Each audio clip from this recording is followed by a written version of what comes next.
পৃষ্ঠা 223। ব্লক ও আবাসনের পুজো, মহুয়া ভট্টাচার্য। 1985। আমি তখন 2 বিনুনি ছোট্ট ফ্রক। পুরনো রাজারহাটের মফস্বল থেকে বিধাননগরে নতুন বাড়িতে এলাম, FE ব্লকে। এখানে আমাদের আলাদা আলাদা নিজস্ব বাড়ি। শহুরে হাওয়া তখনও লাগেনি সল্টলেকের গায়ে। তখনও বিধাননগরে নগরীর ছাপ বিন্দুমাত্র কোথাও নেই। সল্টলেক তার বর্তমান চেহারার তুলনায় অনেক আদিম। গাছপালা, ভেড়ি, অনির্মিত বাড়ির ফাঁকা জমি, আগাছায় ভরা, পিচের রাস্তায় ঘাস, আর সারা দিন রাত ধাপা থেকে ধেয়ে আসা বিকট গন্ধ ও বালির ঝড়। জলের ট্যাঙ্কগুলো শুধু মাথা উঁচু করে বিভিন্ন এলাকার ঠিকানা ঘোষণা করত সগর্বে, একমাত্র নিদর্শন হিসেবে। রাস্তায় তখনও আলো আসেনি। সন্ধে হলেই শেয়ালের সঙ্গে সুলভ সাক্ষাৎ। আত্মীয় স্বজন পথ হারিয়ে বিস্তর ঘুরে ঘুরে অভিযোগ জানাতো এর চেয়ে কোনো জঙ্গলে দিশা পাওয়াও সহজ। 8-10টা বাড়ি নিয়ে আমাদের FE ব্লক প্রথম দুর্গাপুজোর উৎসাহে ঝাঁপিয়ে পড়ল ওই বছরেই। এত কম বাসিন্দা নিয়ে সেই পুজোর আর্থিক ও আনুষ্ঠানিক আয়োজন কি করে সম্ভব হয়েছিল তা তখন আমার বোঝবার বয়স হয়নি। যেটা মনে আছে তা হলো সাংস্কৃতিক অনুষ্ঠান করার তোড়জোড়। কয়েকটা মাত্র মুখ, ছোট এবং বড় মিলিয়ে। ঘুরে ফিরে এই কজনেরই আন্তরিক বিচিত্র উপস্থিতি নাচ, গান, নাটক, কৌতুক, আবৃত্তি, নৃত্যনাট্যতে। কেউ অনুষ্ঠান করতে পারবে না বললে পাড়ার, বন্ধনীর মধ্যে ব্লকের কাকিমাদের মাথা খারাপ হবার অবস্থা হতো। কাকে ধরে আনবেন তার বদলে? নাটকে, নৃত্যনাট্যে পোশাক বদল করে একজনকেই 2টো চরিত্রে নেমে পড়তে হতো। কত আন্তরিকতা দিয়ে দিনের পর দিন কসরত করে একটা অনুষ্ঠান করা হতো। মা কাকিমারাই পুজোর জোগাড় করতেন, ভোগ রান্না করতেন, কাকুদের সাহায্য করতেন পুজোর কাজে, কমিউনিটি লাঞ্চ তৈরিতে। আবার সন্ধেবেলার অনুষ্ঠানে আমাদের সাজাতেন, নিজেরা সাজতেন এবং অনুষ্ঠান পরিচালনাও করতেন। এক কথায় একজন যেন একটি দশভুজা। আর তার যে অফুরন্ত মজা, তার অহংকার আমাদের মতো প্রথম দিকে আসা কিছু পরিবারের ভাগ্যেই বোধহয় শুধু জুটেছে। রাজারহাট বিষ্ণুপুরের স্যার রমেশচন্দ্র মিত্রের জমিদার বাড়ির 8 পৌরে পুজোয় অভ্যস্ত ছিলাম আমরা। মিত্রদের বাড়ির গুরু বাড়ি হওয়ার সুবাদে আমার বড়দাদু, দাদু, বাবা, জ্যাঠারা বরাবর ওই বাড়ির যে কোনো পুজোরই নিয়ম আচার অনুষ্ঠানের দিকেই ব্যস্ত থাকতেন। বিশ্বকর্মা পুজোর দিন থেকে আমরা ভাই বোনেরা ঘন ঘন ভিড় জমাতাম জমিদার বাড়ির ঠাকুর দালানে।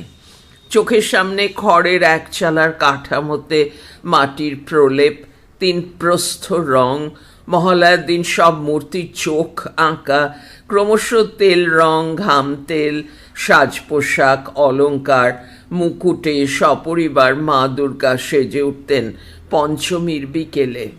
ষষ্ঠীতে বোধন, চক্ষুদান ও অস্ত্রদানের পর ঠাকুর উদ্ধৃতির মধ্যে ঠাকুর হয়ে যেতেন আমাদের চোখের সামনে গড়া মাটির প্রতিমা। অষ্টমীতে আমাদেরই বাড়ির কুমারী মেয়ে ও বউদের পালা করে উদ্ধৃতি শুরু, কুমারী পুজো ও সধবা পুজো উদ্ধৃতি শেষ করা হতো, যা আজও চলে আসছে। সে এক অদ্ভুত অনুভূতি। দুর্গা মায়ের জীবন্ত প্রতিরূপ জ্ঞানে আমাদের সাজিয়ে গুজিয়ে বসিয়ে সকাল থেকে পুজো করা হতো। জনে জনে মানুষ পায়ে হাত দিয়ে বা দূর থেকে প্রণাম করত। মিত্র বাড়ির গিন্নিদের অগাধ ভক্তি অবাক করে দিত আমাদের। পৃষ্ঠা 224। বিশ্বাস ভক্তি মানুষকে কত উদার করে। জমিদার বাড়ির চারদিক ঘেরা দালানে, উঠোনে গমগম করা ঢাকের আওয়াজ আজও বুকের মধ্যে গুড়গুড় করে। সাকুল্যে ওই একটা পুজোকে কেন্দ্র করেই তখন আমরা কি খুশি, কত আনন্দ। সল্টলেকের FE ব্লকে এসে পুজোর সেই নিষ্ঠা অকুণ্ঠভাবে পালন হতে দেখেছি। যদিও বারোয়ারি পুজোর খোলা মণ্ডপ মাঠে বা রাস্তার মোড়ে বাঁধা হতো। প্রথম কয়েক বছর ঘুরিয়ে ফিরিয়ে ব্লকেরই বিভিন্ন পার্কে মণ্ডপ বেঁধে পুজো করা হতো। ছিল না কুমারী সধবা পুজোর সংস্কার, কিন্তু অষ্টমীর সকালে দীর্ঘ পুষ্পাঞ্জলি আর নবমীর রাতের ধুনুচি নাচ আমাদের সমস্ত বাসিন্দা ও আশপাশের ব্লকের প্রতিবেশীদের চৌম্বক আকর্ষণে ধরে রাখত। প্রতিদিন সন্ধেবেলা আরতির পর গানের লড়াই, passing the pillow, memory game থেকে বাদ যেত না বাবা মা দাদা দিদি ও ছোটদের কোনো দল। এক অন্যরকম আন্তরিক স্বাস্থ্যকর সাংস্কৃতিক পরিবেশ। একই মাঠে একই প্যান্ডেলের তলায় বিভিন্ন দলে বা একসঙ্গে বসে নানা গল্প খেলা হুল্লোড় আড্ডায় মেতে থাকত গোটা পরিবার। রাত 1টা-1:30 অবধিও বাড়িশুদ্ধ সকলে পুজোর মাঠেই কাটিয়েছি। তখন সল্টলেকেও হাতে গোনা কয়েকটা পুজো, বেশিরভাগই 8 পৌরে একচালা সাবেকি ধরনের। তাই ঘুরে ঘুরে ঠাকুর দেখার তাগিদও তেমন ছিল না, বরং কয়েক মুহূর্তের আড্ডা হারিয়ে গেলে খুব আফসোস হতো। অবশ্য কেউ কেউ কলকাতায় ঠাকুর দেখতে যেত, কিন্তু ওই ভিড়ের চেয়ে ব্লকের খোলামেলা পরিবেশ সবার প্রিয় ছিল। প্রায় সারা দিন রাত আমাদের মণ্ডপ ঘিরেই যত আনন্দ। বাড়িতে খেতে যাওয়ারও পাঠ নেই, কারণ সপ্তমী থেকে নবমী 3 দিনই আমাদের ব্লকে সমবেত পঙ্ক্তিভোজের ঐতিহ্য আছে। ঠাকুরের ভোগ রান্নার পাশাপাশি কাকু কাকিমারা নিজেরাই বন্ধনী শুরু, পরের দিকে অবশ্য ঠাকুর দিয়ে বন্ধনী শেষ, সকলের জন্য রান্না ও পরিবেশন করে রীতিমতো মহাভোজের আয়োজন করতেন। নিজের নিজের ব্লক ছাড়া আমাদের বিধাননগরবাসীদের আর কোনো জায়গায় চাঁদা দিতে হয় না। আত্মীয় পরিজন অতিথি সহ সবাই আমন্ত্রিত ব্লকের ওই 3 দিনের পঙ্ক্তিভোজে। পাতা দেওয়া, ভাঁড় পাতা, নুন দেওয়া, জল দেওয়ায় আমাদের তখন প্রবল উৎসাহ। ব্লকের কাকুদের দাদাদের পরিবেশন করার ফাঁকে ফাঁকে কার পাতে বেগুনি বা রসগোল্লা বেশি পড়ল, কার জলের ভাঁড় উল্টে শাড়ি জামা ভিজল, কোন মেয়ের দিকে তাকাতে গিয়ে কোন দাদা ধাক্কা খেলো, এরকম চুটকি ভরা ভালোবাসার অভাব ছিল না। পুজোর সকালগুলোই দুর্বা আর তুলসী বাঁচতে বাঁচতে আমাদের মতো ছোটদেরও পিঠ ব্যথা হয়ে যেত, কিন্তু উৎসাহের অভাব হতো না। দশমীর দিন বরণ ও সিঁদুর খেলার পর বিকেলে দেবী ভাসানের আগে ব্লক পরিক্রমা হয় এখনও। তখন যেমন আজও তেমন বাবা মা ভাই বোন সবাই একসঙ্গে ঢাকের তালে তালে নাচে। এ নাচ দেবী বিদায়ের বিষাদের না পরবর্তী আগমনের আনন্দের, তা বোধ হয় আমরা কেউই জানি না, কিন্তু কোনো বছর ব্যত্যয় হয়নি নাচের। পরিক্রমার, জনসমাগমের আর প্রাণ ভরা আন্তরিকতার। আমাদের ব্লকের সাংস্কৃতিক অনুষ্ঠান হয় একাদশী, দ্বাদশী ও ত্রয়োদশীতে। একদিন বাদ দিয়ে লক্ষ্মী পুজো সেরে তবে মণ্ডপ খোলা হয়, তাই পুজোর রেশ 10 দিন ধরে প্রায় একই রকম থাকে। আমরা অধীর আগ্রহে অপেক্ষা করতাম পরের বছরের ব্লকের পুজোর জন্য। সময়ের সঙ্গে সল্টলেকেরও চেহারা বদলাতে থাকলো। আমাদের মতো পাশাপাশি ব্লক ও আবাসনগুলোতেও বাড়ি ও লোক সংখ্যা বাড়ল, আমাদের বন্ধু বাড়ল, পুজোর বাজেট বাড়ল, বৈচিত্র্য বাড়ল, তুলনা ও আলোচনা বাড়ল, প্রতিমা ও মণ্ডপের আকার বাড়ল, প্রতিমার চেয়ে মণ্ডপের দিকে উদ্যোক্তাদের আকর্ষণ বাড়ল, এলো থিম। সেটা 1997 থেকে 98 সাল। আমাদের ব্লকের ঠিক পাশেই FT ব্লক সল্টলেকের মধ্যে প্রথম টাইটানিক জাহাজের আদলে মণ্ডপ তৈরি করে কলকাতায় সদ্য গড়ে ওঠা থিম পুজোর তালিকায় প্রথম দিকেই জায়গা করে নিল। কি ভিড় সেবার সল্ট লেকে। প্রচারের আলোয় এফটি ব্লক হারালো তার ঘরোয়া পরিবেশ। ব্লকের বাসিন্দারা তখন তুচ্ছ, লাইন না দিলে ঠাকুর দেখার ছাড়পত্র মিলবে না। উদ্যোক্তাদের মুখে সাফল্যের চওড়া হাসি।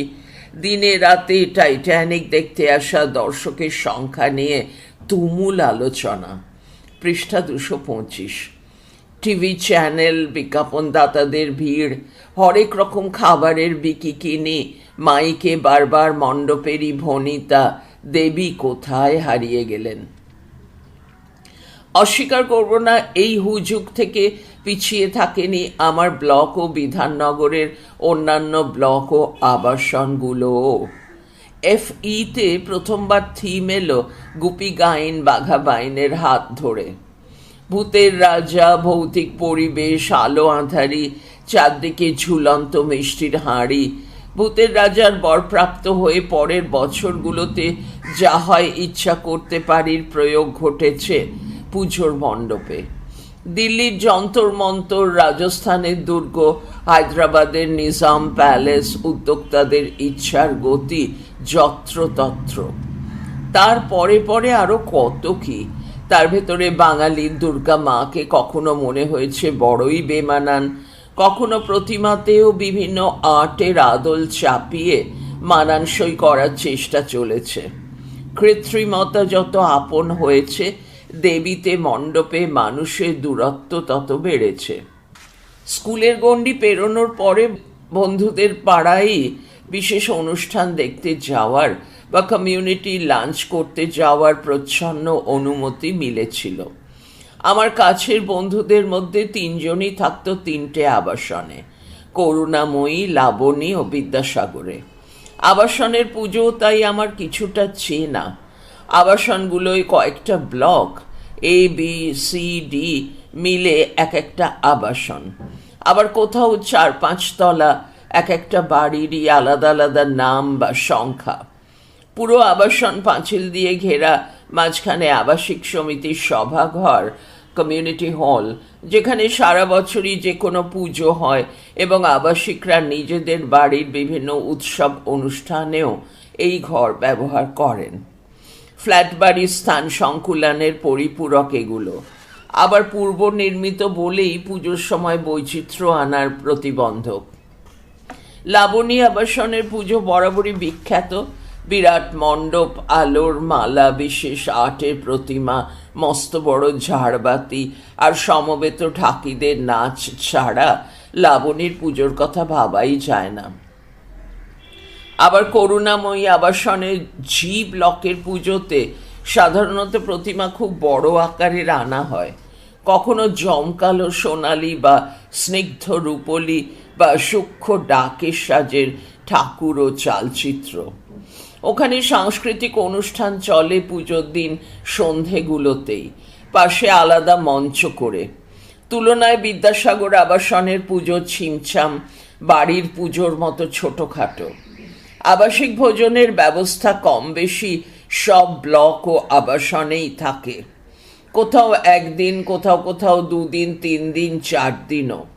লাবণী ও করুণাময়ীতে আবাসিকদের মধ্যে যে আন্তরিক মিলমিশ দেখেছি, বিদ্যাসাগরে তা যেন একটু ক্ষীণ। অবশ্য আমি 3 জায়গাতেই কিছুক্ষণের অতিথি মাত্র, হয়তো সবটা তেমন করে চোখে পড়েনি, তবে এটা বুঝতাম যার যার কাছে তাদের নিজের ব্লক বা আবাসনটাই সবচেয়ে প্রিয়। আবাসনের বহুতল বাড়ির বিভিন্ন তলার বাসিন্দাদের কারো কারো মধ্যে বাস্তব কোনো কারণে মনোমালিন্য বা বাক্যালাপ বন্ধ থাকলেও আমাদের একক বাড়ির ব্লকগুলোতে সেই দূরত্ব কমই ঘটে, অন্তত পুজোর সময় তো নয়ই। তবু মনে হয় আমরা যেন যৌথ পরিবারের মতো যৌথ সহাবস্থানকেও এড়িয়ে চলতেই ভালোবাসি। তাই ফ্ল্যাট বাড়ির চেয়ে নিজের একার বাড়ি বেশি কাঙ্ক্ষিত। তবে আমার পাড়া এ ধরনের হামবড়া ভাব আমার ব্লকে আমরা যথেষ্টই দেখিয়েছি, বিশেষ করে পুজোর সময়, যদিও সব দাদারই দাদাগিরি একদিন না একদিন ফুরোয়। গত বছর আমাদের পুজো 25 বছর পূর্ণ করল। নবমীর সকাল আমার ফার্স্ট ইয়ারে পড়া বঞ্জির দেখি সাজের আর অন্ত নেই। ও এমনিতে অত সাজে না। কি ব্যাপার রে, শুনলাম ব্লকে নাকি এক টিভি চ্যানেল আসছে পুজোর আড্ডা কাভার করতে। এখনকার বাচ্চারা আর যাই হোক, ক্যামেরার সামনে নিজেকে কতটা গুছিয়ে হাজির করতে হয়, মিডিয়া এসব ক্ষেত্রে কেমন লুক চায়, কতটা মেক আপ করলে আউটডোর শ্যুট পারফেক্ট হবে, সেসব খুব জানে টিভির দৌলতে। এরা কিন্তু আসলে পুজোর দিনেও ব্লকে বসে আড্ডা মারে না। পৃষ্ঠা 226। টিভি, কম্পিউটার, মোবাইলের সংস্পর্শে এদের জগৎ গেছে পাল্টে। পুজোর সংজ্ঞা এদের কাছে অন্য রকম। কোনো বন্ধুর বাড়ির বন্ধ ঘরে বা শপিং মলের এসিতে মোবাইলে কান রেখে এদের আড্ডা। পোশাক দেখলে এবং কথা শুনলে চট করে বোঝা যাবে না জন্মগতভাবে এরা কোন দেশি, কোন ভাষী। সে যাই হোক, 2 ঘন্টার টিভি কাভারেজ এ ব্লকের প্রবীণ নবীন যে যার মতো করে পুজোর আড্ডা ব্যাখ্যা করেছিল। 2 দলের ভাষ্যে বিরাট তফাৎ।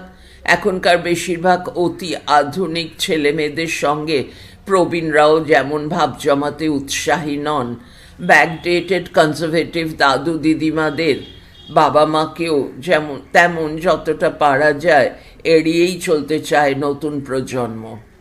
ছিন্নমূল হয়ে ঐতিহ্য সংস্কৃতি ভুলে জেট গতিতে এগিয়ে চলে এক অন্য সভ্যতার লক্ষ্যে। এই 2 দলের মধ্যবর্তী বাবা মায়েরা খানিকটা বাস্তব তাড়নায়, খানিকটা সন্তান, 1টি বা 2টি বই তো নয়, সন্তান স্নেহের প্রশ্রয়ে, খানিকটা আর্থিক স্বাচ্ছন্দ্যে, সব ক্ষেত্রে হয়তো তা নয়, আর অনেকটাই নিজেদের পেশাদার জীবনকে অটুট রাখতে কম্প্রোমাইজ করে চলে দুপক্ষের সঙ্গে। ফলত ক্রম ঊর্ধ্বমান মানসিক চাপ, নিজ অশান্তি, স্বার্থের পাল্লা ভারী। অতএব বাবা মা থাক পড়ে নতুন ফ্ল্যাট, ভাড়া বাড়ি বা নিদেন পক্ষে চাকরিতে বদলি নিয়ে দূরত্ব তৈরি করা। এর ছাপ যে পুজোর দিনেও স্পষ্ট, তা আজ আর অস্বীকার করা যায় না। আমার দেখা 25 বছরের ব্লক জীবনে বিভিন্ন প্রজন্মের মধ্যে যে আলোকবর্ষ ব্যবধান এসেছে, তার মধ্যে সুযোগ করে দিয়েছে কিছু পেশাদার গোষ্ঠী। আমাদের ব্লকের বহু প্রতীক্ষিত সেই 3 দিনের পঙ্ক্তিভোজের আয়োজন ও পরিবেশন আজ ক্যাটারিং ব্যবস্থার হাতে। চাঁদার পরিমাণ আরও একটু বাড়িয়ে দুবেলাই খাওয়ার ব্যবস্থা। অবশ্য তা পুজোর আনন্দে যতটা না, তার চেয়ে পুজোর দিনে ভালো মন্দ রান্না করার ঝামেলা থেকে মুক্তির কারণেই বিশেষ প্রশংসিত। মাঝখানে পড়ে পঙ্ক্তিভোজের পঙ্ক্তিগুলোই উধাও। দীর্ঘক্ষণ লাইন দিয়ে থালা, চামচ, কাঁটা, কাগজের রুমাল হাতে বিভিন্ন কাউন্টারে ঘুরে পছন্দ মতো পদ নিয়ে বুফেতে চটপট কাজ সারা। রাতে প্যাকেট ধরিয়ে দেওয়ার চলটাই বেশি পছন্দের। যে যার মতো খাও, ছড়াও, নিয়ে যাও, দিয়ে দাও। দুর্গোৎসবের মহামিলনের উদ্দেশ্যটাই গেল হারিয়ে। 85-তে যে কাকুরা পরিবেশন করতেন, আজ তারা 70-80-র কোটায়। অনেকে আজ পৃথিবীতে নেই, অনেকেই শারীরিক কারণে মণ্ডপ অবধি এসে পৌঁছতে পারেন না, অনেকে আসতে চান না। তাঁরা নস্ট্যালজিক। বেঁচে থাক আমাদের প্রথম বছরগুলোর পুজো স্মৃতি। আমরা যারা তখন স্কুলের গণ্ডিতে ছিলাম, আজ স্ব কাজে, পরিবারে, গন্তব্যে জড়িয়ে ও ছড়িয়ে গেছি। অনেকেই সাফল্যের টানে দেশের বাইরে, নচেত ভিন্ন রাজ্যে, অনেকে স্বেচ্ছায় পরিবার থেকে। সল্টলেকের ব্লক ও আবাসনগুলো এখন বৃদ্ধাবাসে নামান্তর। আজকে তরুণ প্রজন্ম ভবিষ্যৎ গড়ার ইঁদুর দৌড়ে ক্লান্ত।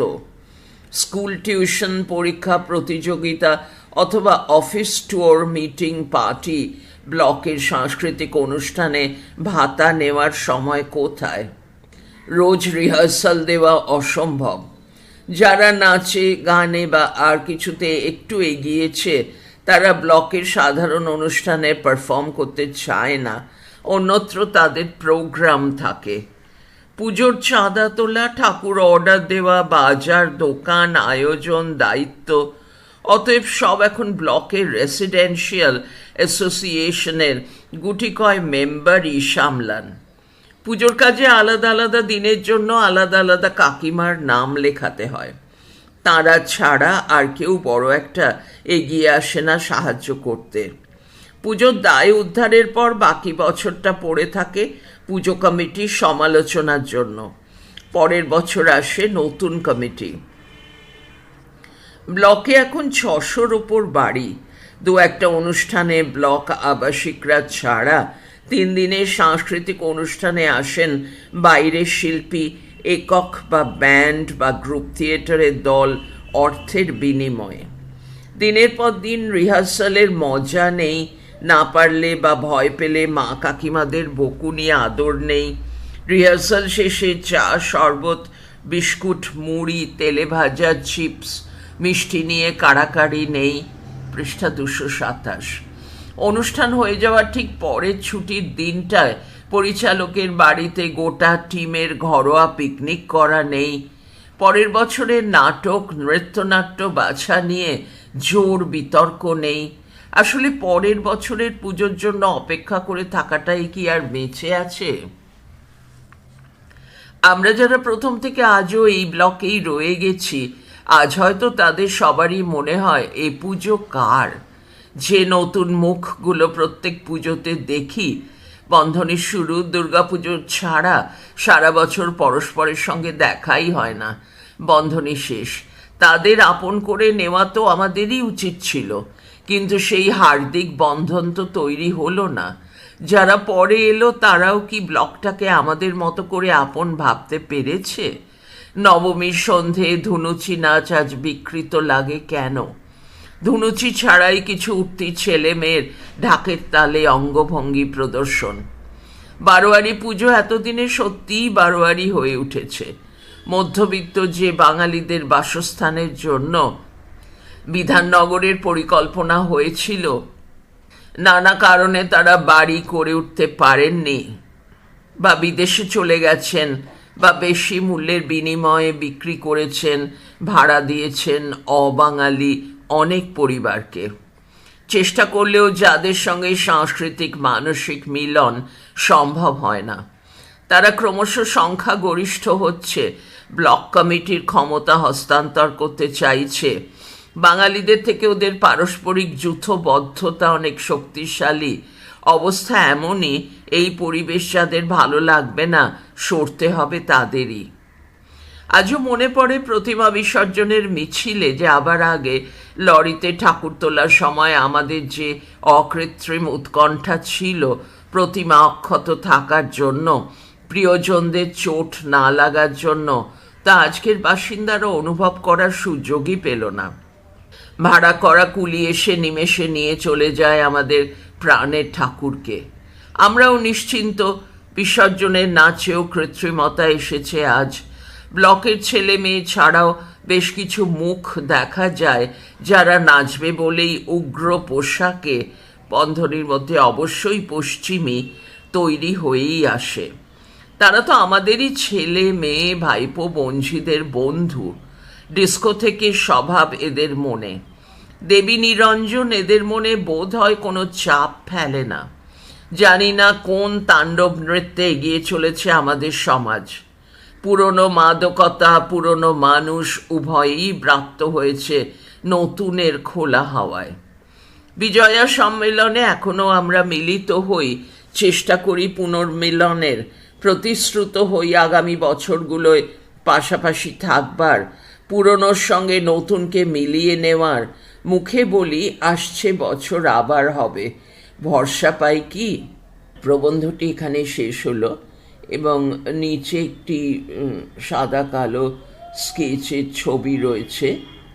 বোঝা যাচ্ছে না এটা কি দেখাচ্ছে। পড়া চলছে পরের ফাইলে। আমার দুর্গোৎসব, পৃষ্ঠা 228, বঙ্কিমচন্দ্র চট্টোপাধ্যায়।